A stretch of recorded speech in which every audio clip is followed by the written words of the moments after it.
been super quiet all night and the coyotes just started up. I am wasting way too much time this morning with coffee, but it's so nice. It's almost disturbingly quiet. I don't know how long it's been since the wind died down, but I keep just being struck by the fact I'm not hearing it whistling way above. Really can't remember the last time I thought of a campsite as disturbingly quiet. I actually was not as far off the trail as I thought. I took a side trail, but I guess the CDT looped around. So today the trail is going to climb. There's basically one big incline between me and Aducu. It goes back over 10K, which after Colorado seems like pretty much nothing. And then a few more 100 miles and I get down into the real lowlands. One of the things I do in the tent in the morning when I'm not editing videos is try and just kind of curate and clean up older pictures and videos. Since I'm out pretty constantly and I do everything on my phone, I literally have 25,000 images on my phone, dating back years and years and years. So when I have extra time, I go back. I was just cleaning up a bunch of old ones from the Eastern Continental. When I used to have access to a computer fairly often, I would just dump everything from my weekend trips onto my computer, sort through them using Lightroom, rate them, export the ones that look good, upload those online, etc., etc. These days, though, I'm out for hundreds of days at a time, and I'm taking sometimes 80 clips a day, plus a couple of random pictures, things like that. And then you have the ancillary things like the video thumbnails and whatnot. I usually take all of the clips from something like, I did the Grand Enchantment in spring. So I'll copy those all off to a hard drive and then just keep a couple of, notable ones that I think I might use, unless I think I'm going to be trying to edit things from the trail. I like to refer back to things, in a video and pop up a picture or whatnot. So quite often I use the older images. Not to mention I'm always having people message me asking questions about various things. And it's nice to be able to send them a picture of what you're talking about. But I do end up with storage issues. I have the 1 terabyte iPhone. Yes, the stupid big one. And I have to kind of constantly do cleanup. Otherwise, I'll run short of space. The ECT, I spent so many hours just trying to manage the storage on my phone. Because, I was out for 10 months, so I had a 512 gigabyte iPhone at that point. And by the end, it just seemed like I was constantly having to edit. It's actually kind of a bummer because for storage reasons and not having a laptop at a time because I wasn't working, I actually had a documentary style edit of the Eastern Continental Trail trip, maybe 40% done. I was actually really excited about it, but iMovie on the iPhone couldn't handle that many clips because we're talking about, thousands, tens of thousands. And I didn't have a laptop that I could export iMovie to. You basically have to have a MacBook. And I ended up having to delete it just because I couldn't spare the space with all the new things I was doing. That is one of those things I'd like to go back and redo / finish at some point. I have all the clips sitting on a hard drive somewhere. Problem has been I just don't have enough time off trail. The couple of months in between hiking seasons tends to be kind of busy. Jen and I are both really excited to do one for the Mississippi, just like a hour or two documentary type edit that compresses the trip down into something that lets you see the entire flow, but doesn't get bogged down into the day-to-day like these. And I also have about maybe 60% of a book edit about the year I did the PCT, which was the year everything was shut down to COVID and there was almost nobody out there, so it was kind of really unique and memorable. It's also hard for me to do that sort of thing without a quiet place to work. And the reality of the campground the last year or two has been that's been harder and harder to come by. Lots of loud people blaring music and whatnot. And of course, this is all secondary to my volunteer commitments back in town, and trying to do as much as I can with Jen while we're together, obviously. This is just a hobby. We make no money directly off these videos. It's sometimes funny. You see people who assume, oh, hey, you're monetized. You must just show ads and be making oodles of money. At least for tiny little channels like us. Even if I started putting the really annoying unskippable ads or the mid-roll ads right in the middle of the video, it's a negligible amount. So anybody subscribing, liking, commenting, watching, etc., those are a plus to us. It's fun to see the numbers go up. We love reading the comments, interacting with people, etc. But we don't make anything off of that. We do get donations through, PayPal, Google, Venmo sometimes. And we've been fortunate to have people who like our videos enough that they're willing to support us through Patreon, which is basically just a reoccurring monthly donation that people can cancel at any point. And one of my things is I didn't want to screw with, oh, well, hey, if you subscribe to the Patreon, you get the episode a day early. So it's just voluntary. It does show a little bit more behind the scenes. Since I miss writing for my website, the Patreon has kind of been the replacement for that off and on. I occasionally do posts about wherever I am right then and what's going on versus, the videos can be a week behind sometimes. There is some level where ads are viable, obviously. I follow some subreddits and things that people talk about monetization and the folks trying to tell you how to get rich and things like that. They do pretty well, but here's the thing. Ad rates are different depending on what your niche is. So financial services, it's people who are willing to throw money at people who will tell them how to make more money. No comment. But that does really, really well. So impressions on ads return a lot more. There for a while things were higher. There's been a couple of so-called adpocalypses on YouTube where they cut the rate that they paid out for ad impressions, and just now they're removing the ability to select what type of ads you're willing to show. Used to be you could say, okay, I just want a little banner ad, or I just want an ad that can be skipped in 3 seconds. Now you either say yes ads or no ads, and Google's system basically determines what's to show, and then you find out at the end of the month how much you made from it. I experimented a little bit at the end of the Eastern Continental Trail for a little while there. The videos were pulling in like 5,000 views, and the funny thing is not only is the ad rate very variable and much lower than most people think these days, but they only pay you out when you get to a certain amount. So it can be a couple of months until you reach the threshold, which I think for Google is like $100. So if somebody just gives like a super thanks and sends $50, that's not money we can touch until we hit that threshold eventually. It's fine for us where we basically minimalize the crap out of everything.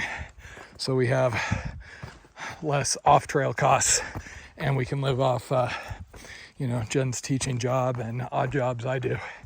So generally Patreon money, et cetera, helps offset costs, but it's not like we're going to be out in the street if we don't make XYZ a month. It was really a shame for a while there. There were a lot of people who started, quitting their job and making videos full time. And that was how they were supporting themselves.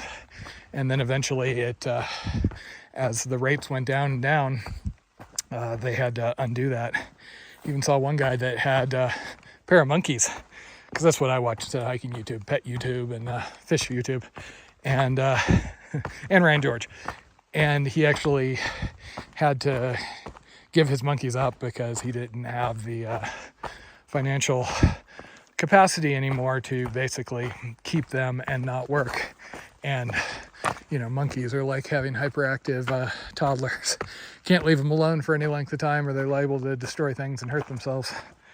There was a really hilarious Reddit post a week or two ago I saw on one of the thru hiking groups, and it was somebody complaining about someone who was going for their Triple Crown, about to finish, and it looked by all appearances like they were skipping, which that is not very uncommon, and drama about that seems to pop up fairly often.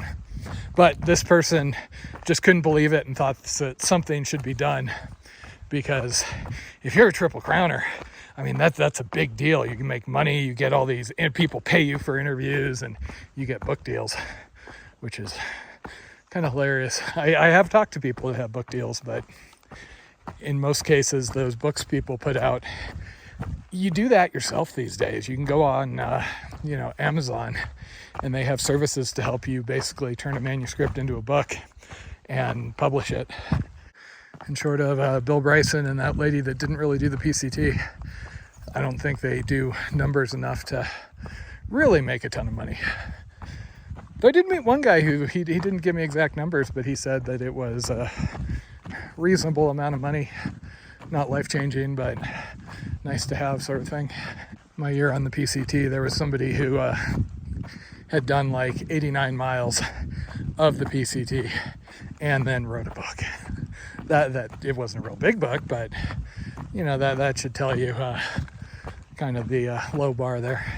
But again, I'm not really the consumer market for books and whatnot, so I have very, very limited experience there other than just talking to random folks. I do get asked fairly often how we manage to do this, but people generally don't share.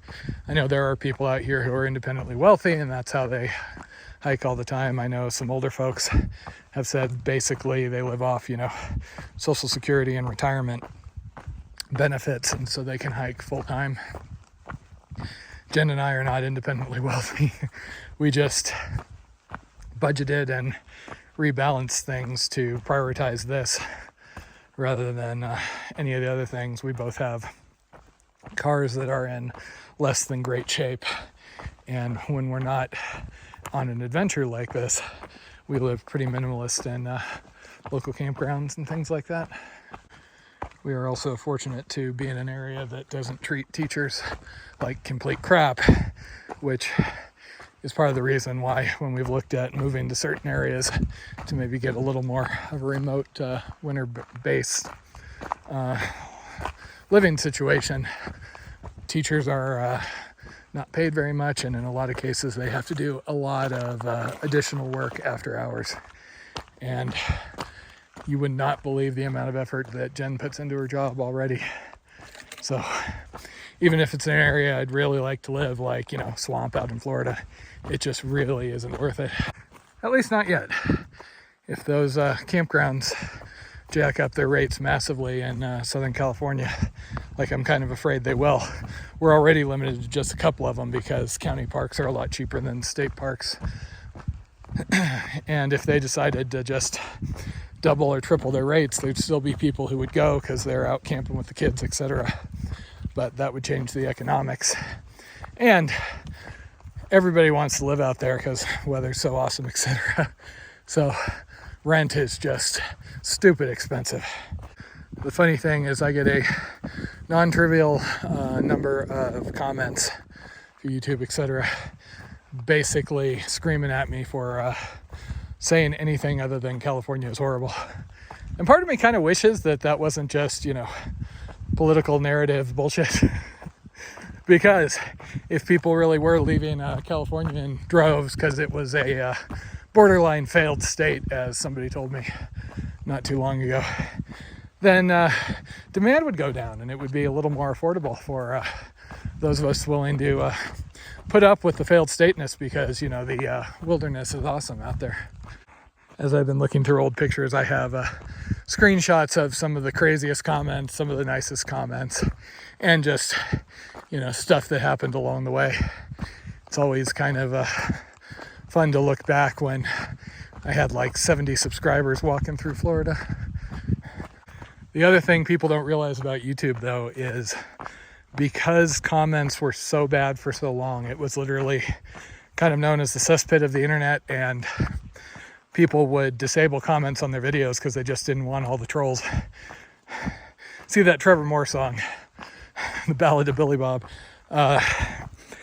They put filters on it. So if it looks like it's spam, it gets put into approval queue. If it looks like it's somebody trolling, angry, rude, mean, etc., it actually puts it into a separate queue that you have to confirm multiple times to even view.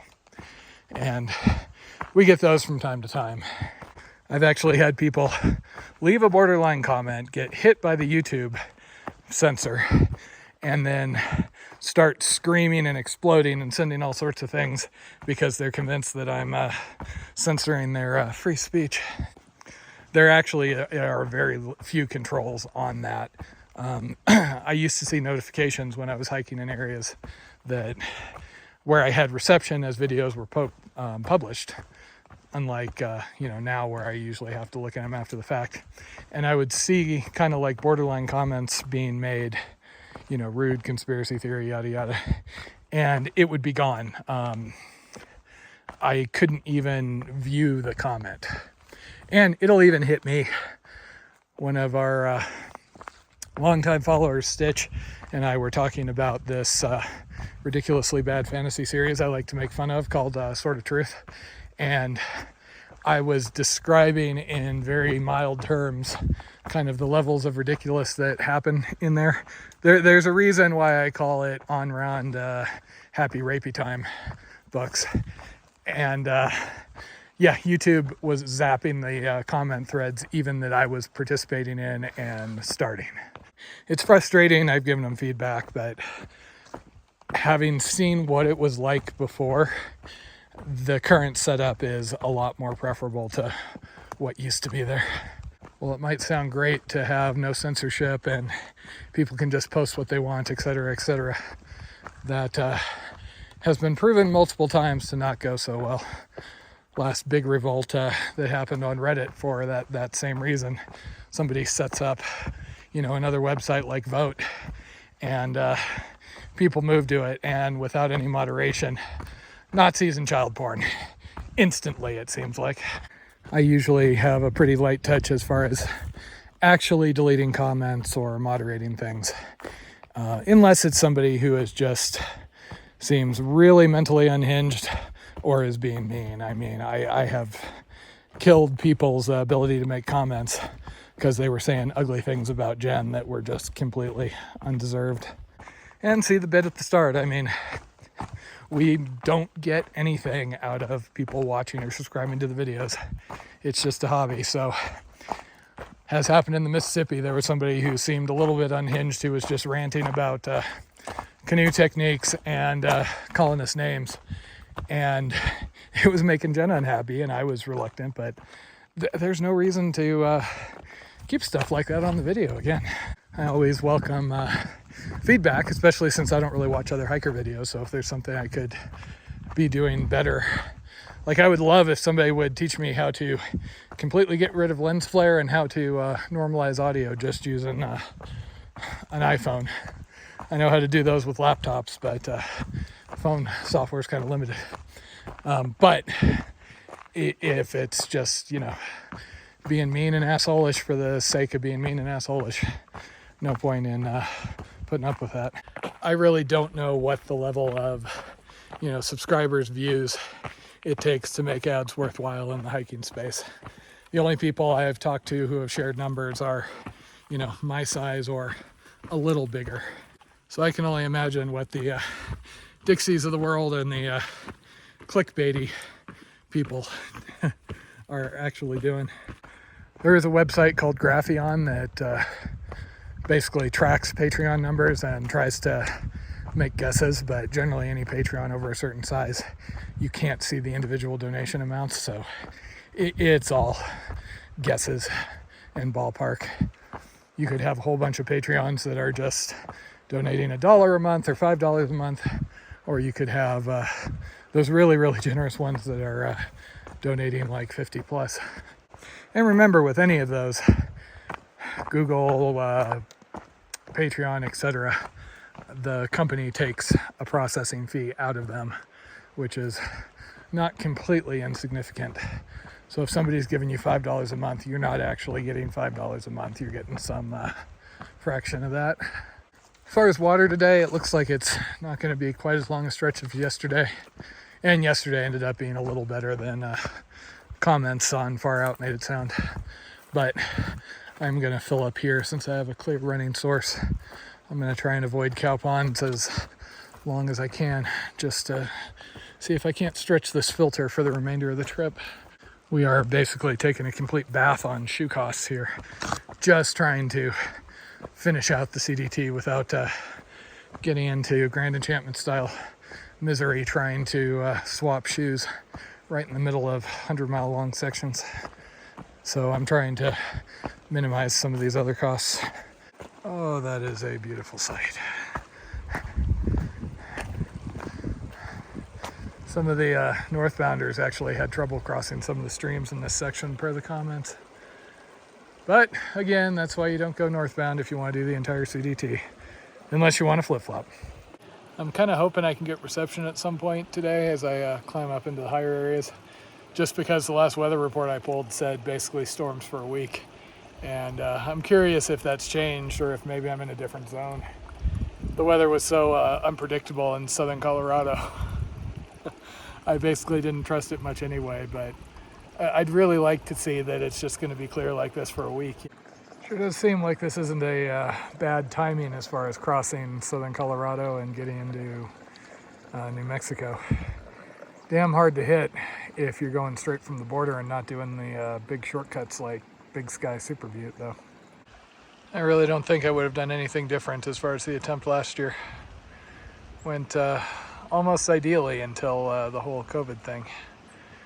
I can't believe how many of these sections are so much more pleasant in the season that you hit them southbound versus going northbound.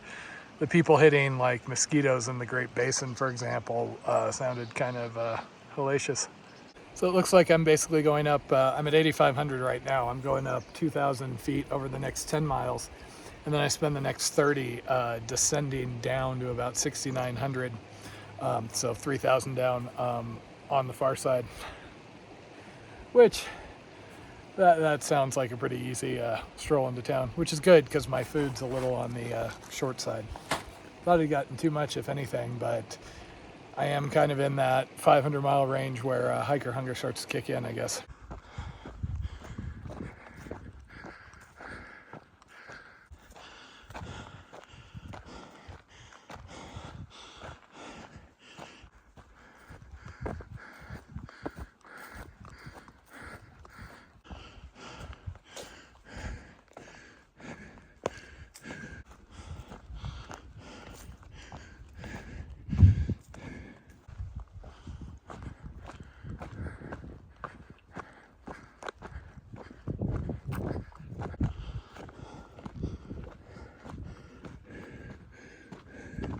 Well, this is a blast from the past.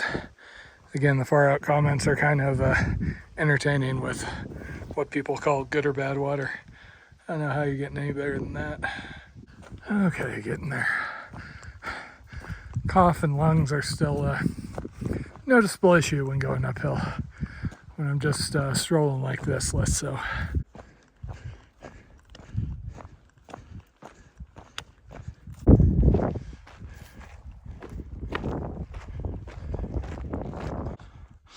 The blue paint circle seems to be a older CDT blaze before they went through and added the metal sticker kind.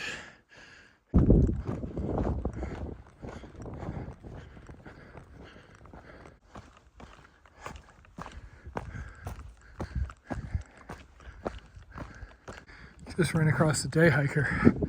That's the first person I've seen in 3 days. Okay, a little bit of a route finding challenge, but I filled up. It's going to be another 10 miles or so, it looks like, till the next marked water. Doubt I'm going to make that tonight. So hopefully I can do another 4 or 5 miles. It's only 4 o'clock. Still just not moving quite as fast as I feel like I should be.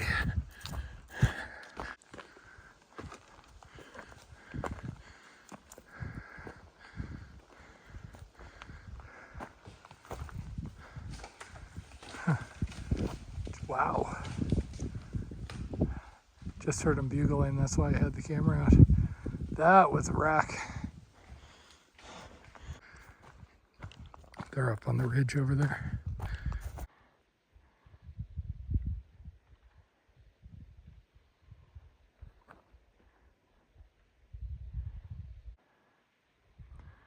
And there's the big guy.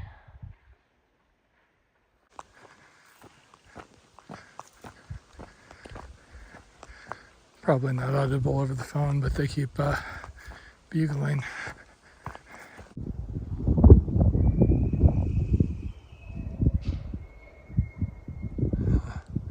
Such a cool sound.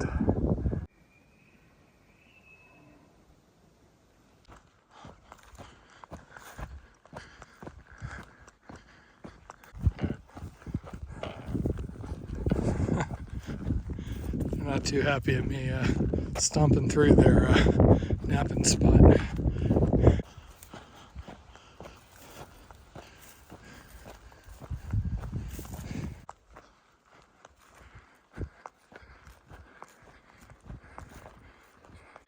6:30, found a spot that doesn't look like it's going to have a bunch of dead trees fall on me. I'm exhausted. At least I saw one person, so one person in 3 days. The elk were cool though. I have 20 miles till the road access to get into Goldie's. Based on how today works, that probably means camp near the road and then go in the next day. Honestly, laundry, shower, etc., I don't care that much about. I am really craving real food, but oh well. Cuba probably. Home sweet home.